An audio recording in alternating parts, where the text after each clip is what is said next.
In the quiet emptiness of space, the Zorathians, a proud and advanced alien civilization, noticed something unusual on their long-range scanners. A signal was drifting through the void, faint and irregular, unlike any communication they had ever received before. It was chaotic, almost wild, and it came from a planet far from any major star systems, a place long considered too dangerous to explore. This planet was known as a death world, a name given because of its harsh conditions. It was a place where storms raged without warning, the terrain was unpredictable, and the wildlife could kill without hesitation. Even the most skilled Zorathian explorers had avoided it for centuries, assuming that nothing intelligent could survive there. Despite their assumptions, the signal persisted. The Zorathians studied it carefully, trying to identify its source. Their technology could detect and decode messages across light years, yet this signal resisted all standard methods. It was erratic, jumping between frequencies as if it were alive or perhaps desperate. For the first time in many generations, the Zorathians were faced with a mystery that their advanced machines could not solve. Curiosity and caution stirred among their leaders. They had never dealt with anything like this. In the command halls of the Zorathian fleet, scholars and strategists gathered around glowing panels, debating what action to take. Some argued that it was a natural anomaly, perhaps a fluctuation in the planet's atmosphere. Others believed it could be an intelligent life form reaching out for help. The very idea seemed absurd to most. Why would a being from a death world, a place so dangerous and unforgiving, even exist, let alone possess the ability to send a distress signal across space? Yet the signal persisted, repeating patterns that suggested intelligence, and finally, the fleet's council decided that investigation was necessary. Meanwhile, on the death world itself, humans lived in small, rugged settlements.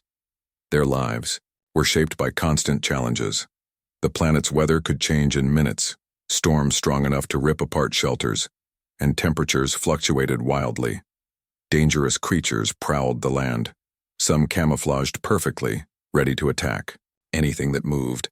Yet humans had learned to adapt. They built shelters that could withstand storms, traps and warning systems to survive attacks, and methods to find food and water in an environment that seemed determined to destroy them. One evening, in a small, human settlement nestled between jagged cliffs and a deep canyon, the unusual signal reached their sensors. The humans were initially puzzled. Their equipment was not meant to detect signals from deep space, but somehow this one had penetrated their systems.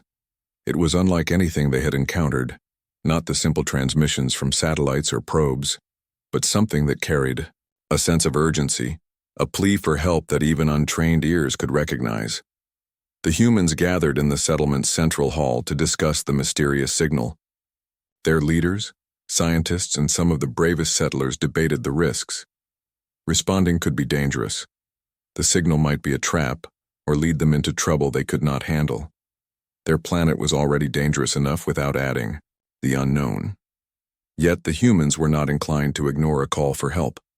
Their instincts, shaped by generations of surviving against impossible odds, urged them to act. Helping others, even when the odds were against them, was part of who they were. After hours of discussion, the humans made a decision. A small team would attempt to respond. They prepared for a journey unlike any they had ever undertaken. They checked and double-checked their equipment, making sure they had enough supplies, medical tools, and communication devices. They studied maps of the surrounding terrain, predicting what obstacles they might face on their way to the source of the signal. Every member of the team understood the risks, but each also understood the importance of action. They could not let fear stop them. As the human team set out, the Zorathians watched from afar. They were ready for an automated response, perhaps drones or robotic assistants, not living beings who thrived on a planet they considered deadly. The aliens' advanced minds could not fathom how any creature could survive there, let alone possess the courage or ingenuity to answer a distress signal in space. Their expectations were limited by their experience and assumptions, and they were about to be proven wrong. The humans moved carefully across the rocky, storm-swept terrain. They used every skill they had learned from years of surviving their harsh planet. They navigated deep crevices and climbed jagged cliffs. They avoided dangerous wildlife with patience and strategy. Every step required attention. Every decision mattered. But they pressed on, driven by curiosity and compassion. The unknown did not frighten them as much as the thought of leaving someone in need. Meanwhile, the Zorathians continued to monitor the situation. They studied the signals the humans sent back, noting their progress and methods. Even without understanding the humans' full intentions, the aliens could sense determination and capability in their actions. It was unlike anything the Zorathians had ever observed. The humans did not rely on machines alone, nor did they follow rigid protocols. Instead, they adapted, improvised, and solved problems in ways that seemed almost instinctive. For the first time, the Zorathians began to question their assumptions about life and intelligence.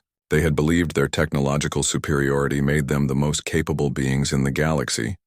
Yet here were humans, a species from a so-called death world, demonstrating skills and bravery that machines and advanced systems could not replicate. The aliens watched with a mixture of disbelief and growing respect. By the time the humans reached the edge of the area from which the signal originated, night had fallen over the planet.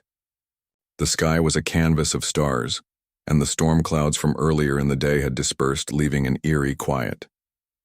The humans set up temporary shelters and activated sensors to locate the exact source of the distress signal. They worked together efficiently, each understanding their role. They shared knowledge, improvised solutions, and adapted to challenges the planet threw at them. And somewhere in the dark reaches of space, the Zorathians waited. They did not yet know what they would find, but their expectations had already begun to change. The idea that only they could provide help was no longer certain. The humans' courage, ingenuity, and determination had shown that life could thrive even in the most unlikely conditions. What began as a mysterious signal in the void had now set the stage for an encounter that neither species would ever forget. The humans' arrival caught the Zorathians completely by surprise. They had expected automated machines, drones, or some form of controlled assistance. They had never imagined living beings from a death world would actually come. From the alien fleet orbiting above, the humans looked small, fragile even, compared to the sleek, towering designs of Zorathian technology. Yet there was something about them, something in their movements and posture that radiated confidence. They did not rush. They did not panic. Every step was measured, deliberate, and full of purpose. The humans approached the source of the signal carefully. Their sensors and scanners tracked the area, noting hazards and obstacles that even advanced Zorathian systems might have missed. Jagged rock formations, unstable terrain, and sudden gusts of wind could have slowed or even destroyed mechanical drones, but the humans adapted instantly. They changed paths, secured footholds, and used makeshift tools to stabilize their movement. Every small action demonstrated not only intelligence but practical skill, honed by a lifetime of surviving in one of the deadliest environments imaginable. The Zorathians watched closely, unsure how to respond. They had protocols for contact with intelligent life, but none anticipated the arrival of beings so alive, so unpredictable. The aliens' initial curiosity was tinged with skepticism. Could these humans really help? Could they survive the dangers of a planet that had been called a death world for centuries? Most importantly, would they understand the urgency of the situation? As the humans drew closer, communication began. Words were not shared at first, only gestures, sounds, and signals. The Zorathians' translation system struggled to decode the humans' language. Unlike the precision of their own technology, human communication seemed messy and improvisational. Yet, despite this, understanding slowly emerged. Humans pointed, waved, and used basic symbols to indicate their intentions. The Zorathians realized the humans had come to help, not to take, not to exploit, but to respond to a call for assistance that had crossed the vast distances of space. The humans began assessing the damaged equipment left at the site of the signal. Machines that the Zorathians thought essential and unbreakable were bent, broken or malfunctioning due to the harsh planetary conditions. The humans examined the pieces, touching, turning, and testing them with intuitive motions. Tools, fashioned from their own materials, were applied in ways the Zorathians had never imagined. A simple strip of alloy or a rope made from local fibers became a key element in repairing complex systems. The aliens' eyes widened as they observed. Their calculations, their simulations, and their advanced tools had never accounted for this kind of creativity. It became clear that the humans were not only capable but exceptionally resourceful. They solved problems on the fly, predicting failures before they occurred. A dangling power conduit was stabilized using nothing more than a rock and a carefully tied cord. A malfunctioning sensor was repaired with components scavenged from nearby structures.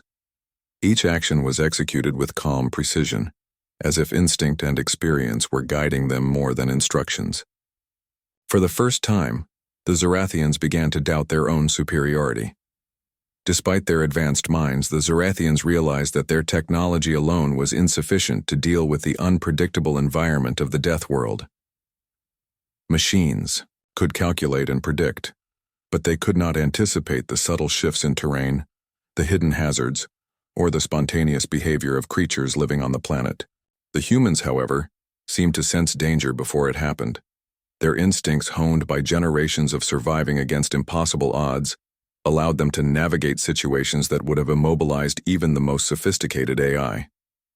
Over the next few hours, a pattern emerged. The humans assessed, improvised, and acted. They worked in teams, covering one another, sharing knowledge and adjusting plans when conditions changed. Their coordination was not like that of the Zorathian military, which relied on rigid chains of command. Instead, it was fluid, adaptive, and highly efficient. The aliens observed with growing respect. These humans were not simply surviving. They were mastering the challenges of an environment designed to destroy them. The Zorathians tried to communicate again, this time using more advanced methods. Holographic projections, symbols, and gestures were deployed to convey instructions or requests. The humans responded quickly, understanding the intent without needing words. They followed suggestions, incorporated alien methods into their own techniques, and, in many cases, improved on them. The Zorathians were astonished. Their own technology had created a rigid system that limited flexibility, while the humans thrived in improvisation. By the end of the day, the initial skepticism had given way to cautious admiration. The humans had stabilized several critical systems that the Zorathians believed would remain inoperable for weeks. They had navigated hazardous areas, repaired machinery, and even organized supplies to prepare for potential emergencies. All this was done without fear, hesitation, or reliance on high-tech equipment. The Zorathians began to realize that their assumptions about life on death worlds were incomplete.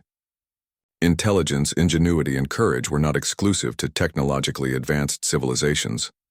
That evening, as the planet's harsh winds began to die down and the first stars appeared in the sky, the humans made a small camp near the site of the signal. Fires were lit for warmth and light. Tools were arranged neatly for the next day's work, and the humans took turns keeping watch. The Zorathians observed silently from above, noting the discipline and efficiency of these seemingly fragile beings. Yet there was more than just efficiency. They could see determination, resilience, and a deep sense of purpose. The humans shared small acts of care that surprised the Zorathians further. They tended to minor injuries, prepared food, and maintained equipment with attention that bordered on reverence. Every action demonstrated not only skill, but compassion and foresight. The aliens began to understand that the humans' strength was not measured by size, technology, or power, but by their ability to survive, adapt, and protect one another in a hostile environment.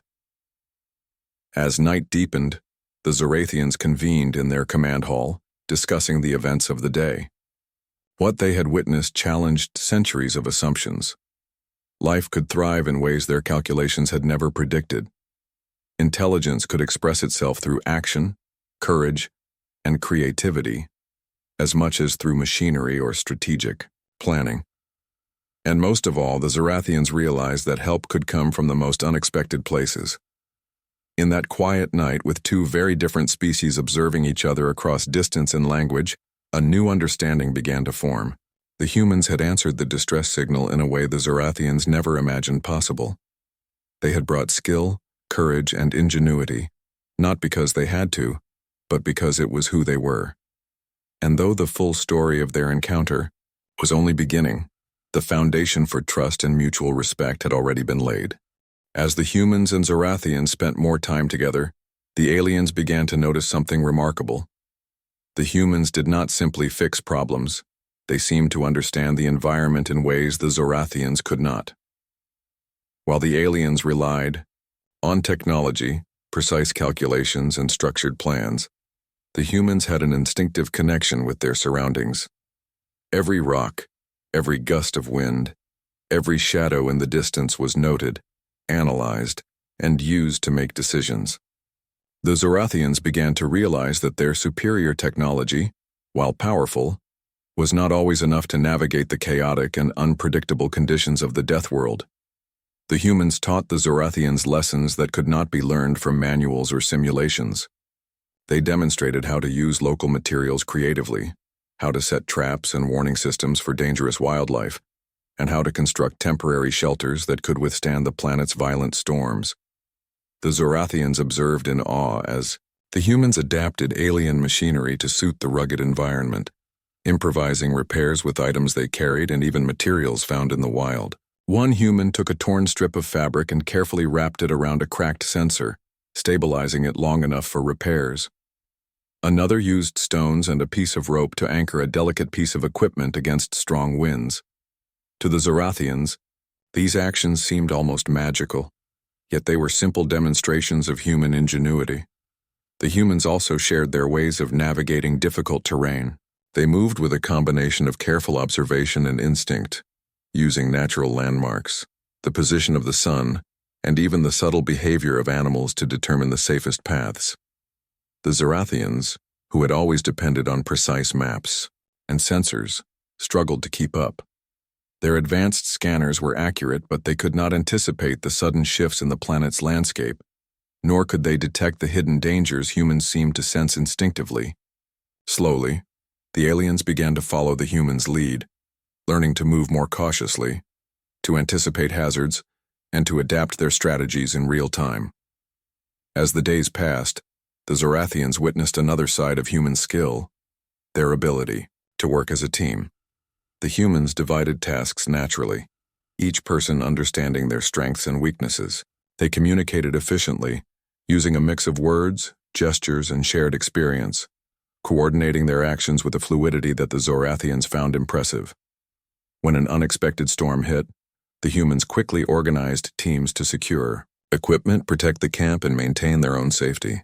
There was no panic, no confusion, only decisive action guided by experience and trust. The Zorathians began to realize that the humans' adaptability extended beyond problem-solving. It was a way of thinking. The humans expected challenges and treated them as opportunities to test their creativity. They were not constrained by rigid procedures as the Zorathians often were. Instead, they assessed the situation, improvised solutions, and adapted quickly when circumstances changed. Watching them, the aliens understood that survival was not only about technology or intelligence, but about resilience, courage, and the ability to act decisively under pressure. Even simple human behaviors impressed the Zorathians.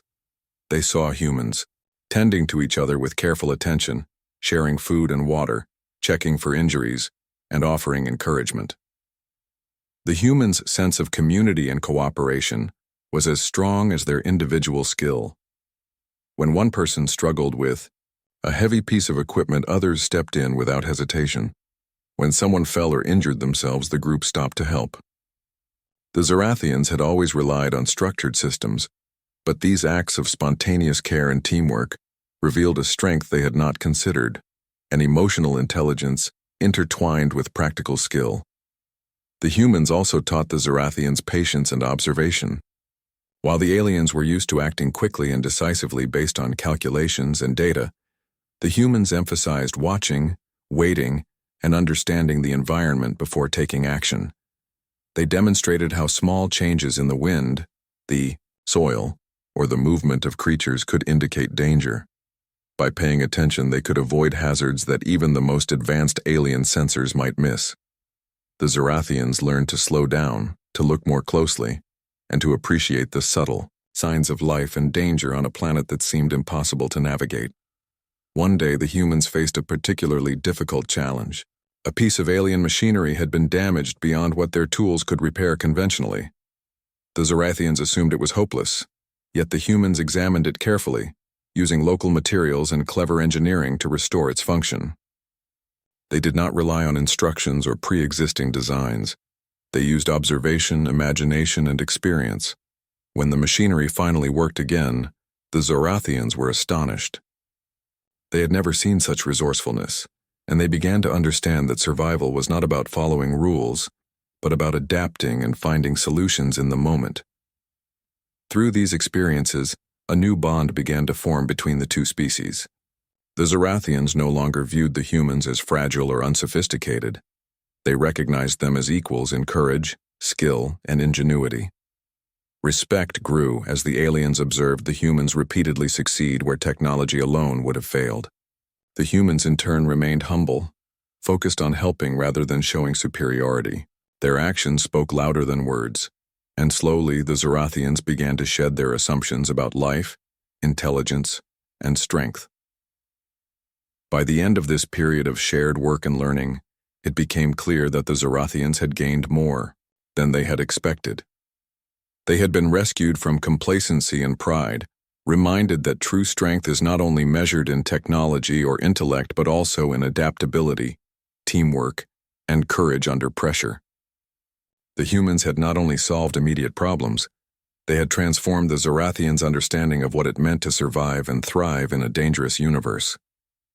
That evening, as the two species gathered around the glow of the human campfires, the Zorathians reflected on what they had learned. They had seen the humans endure challenges, adapt to unexpected dangers, and demonstrate skills and intuition that no simulator or algorithm could replicate. It was a humbling experience, but also inspiring. The Zorathians realized that the humans' resilience was a gift, a reminder that life could flourish in even the harshest conditions if courage, intelligence, and cooperation were applied. By observing the humans, the Zorathians began to see their own limitations. They realized that while their technology could calculate, predict, and control, it could not replace the instinct, creativity, and bravery that the humans brought to every situation. They understood that there was much to learn from beings they had once considered primitive or unlikely to survive. In the quiet of that night, a new understanding was born, a recognition that survival, courage, and ingenuity were universal, and that the humans of the death world were teachers as much as they were helpers. The days that followed continued in the same way. Every challenge, every repair, every journey across treacherous terrain became an opportunity for the Zorathians to learn from the humans. They saw firsthand that adaptability, courage, and cooperation were as important as technology and intellect. And with each lesson, the bond between the two species strengthened. The Zorathians no longer saw the humans as fragile or unimportant. They saw them as equals, and perhaps, in some ways, as guides in a world that technology alone could not conquer. The humans and Zorathians had grown comfortable working together, but the death world had one final test in store. A storm unlike any the settlement had seen in decades suddenly appeared on the horizon. Black clouds twisted violently across the sky and lightning flashed unpredictably. Winds tore across the rocky terrain and the first heavy rain began to fall. Trees bent, rocks shifted, and smaller shelters risked collapse. The Zorathians' advanced weather scanners detected the storm's intensity, but even their technology could not fully predict the chaotic patterns of the wind or the sudden mudslides triggered by the rain. Panic began to stir among the aliens. The humans, however, did not falter. Their instincts kicked in immediately. They assessed the environment, identified weak points in the shelters, and organized small teams to stabilize equipment. One group reinforced structures with ropes and rocks, while another moved vital supplies to safer locations. A few humans carefully monitored the local terrain for potential hazards, signaling when sudden rockfalls or flash floods threatened the camp. Their actions were precise, coordinated, and instinctive. The Zorathians watched in awe as the humans led efforts that no machine or algorithm could have handled. While alien technology could stabilize certain structures or predict some dangers, it lacked the flexibility to respond to rapidly changing conditions. The humans, on the other hand, adapted instantly, improvising solutions with limited resources. A collapsed support beam was replaced with a sturdy branch tied with vines. A dangerous drop in the mudslide path was marked and reinforced with rocks to prevent further damage. Every action demonstrated a deep understanding of survival that went beyond calculation or theory. The storm intensified. Lightning struck dangerously close, thunder roared across the cliffs, and rain flooded pathways. The Zorathians hesitated, unsure how to respond without endangering themselves. It was at that moment that the humans' leadership became most evident. They directed the aliens calmly, assigning tasks based on each being's strengths. "You take the upper platform," one human instructed, pointing to a steep rocky area where debris could fall. "We'll handle the shelters below. Move carefully, watch your footing." Their words, though simple, carried authority and reassurance. The aliens followed, learning quickly from the humans' example. They helped secure equipment, reinforced shelters, and moved supplies to safe zones. When one alien stumbled on the slippery terrain, a human was immediately there to offer support. They worked tirelessly, focusing on problem-solving rather than panic. The storm raged around them, but they adapted, adjusted, and persevered. Hours passed, and gradually, the humans' guidance and leadership turned a chaotic disaster into a controlled effort. Machines that had failed were repaired on the spot. Dangerous areas were marked and avoided. Shelters that might have collapsed stood firm. The Zorathians had never witnessed such resilience. Their technology, while advanced, had been no match for the humans' adaptability, courage, and teamwork. For the first time, they realized that survival was not solely dependent on intellect or machines, but on creativity, determination, and the ability to act decisively under pressure. By nightfall, the storm had passed, leaving the landscape battered but intact. The humans and Zorathians gathered to assess the aftermath. Damage had occurred, but nothing had been lost beyond repair. Exhausted, yet triumphant, the humans shared simple meals, tended to minor injuries, and checked equipment. The Zorathians, who had expected to lead or instruct the humans, found themselves following guidance instead. Respect and admiration for these Deathworlders had grown beyond mere observation. It had become personal. In that moment, the Zorathians understood a truth that no data, algorithm, or simulation could teach them. Strength was measured not only by advanced technology or intelligence, but by courage, adaptability, and cooperation. The humans had survived a storm that could have destroyed even the most sophisticated systems, teaching the aliens that resilience in action was as important as planning in theory. The storm had been a turning point. It proved that the humans' skills and instincts were invaluable. From that day forward, the Zorathians did not see themselves as superior. They saw themselves as equals in a partnership forged through challenge, survival, and mutual respect. They had learned that sometimes the greatest strength came from the most unexpected places. After the storm, the Zorathians and humans began to work together in ways neither species had imagined before. Trust had been established, and respect had grown. The aliens invited the humans to share more than just survival skills. They were now willing to exchange knowledge, strategies, and experiences. The humans, humble yet confident, shared practical lessons they had learned on their harsh homeworld: how to observe patterns in nature, how to anticipate danger, and how to adapt to rapidly changing circumstances. The Zorathians, in turn, began to teach the humans some of their technological knowledge. They demonstrated advanced energy systems, communication networks, and transportation methods. But the humans quickly applied their instinctive approach, modifying and adapting these technologies to fit the unpredictable environment. They combined alien knowledge with human intuition, creating solutions that were more effective than either species could have achieved alone. Through this collaboration, a new understanding emerged. The Zorathians had come expecting to teach and assist, but they discovered that the humans were not merely learners. They were innovators, problem solvers, and leaders in their own right.